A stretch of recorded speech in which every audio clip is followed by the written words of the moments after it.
Right now, we're seeing a unique moment in inflation sentiment, a sentiment score holding steady at 0, yet momentum is up nearly 0.88.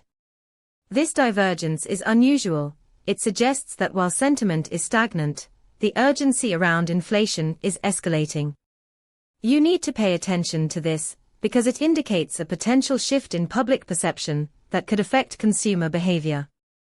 Our API returns a comprehensive analysis of inflation sentiment, offering insights into various semantic clusters, with 17 identified here.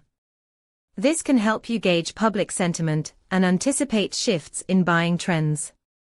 Imagine integrating this data into your dashboard to adjust your strategies in real time based on evolving inflation sentiments. For more on how to leverage this data effectively, visit pulsebit.lojenterprise.com/docs.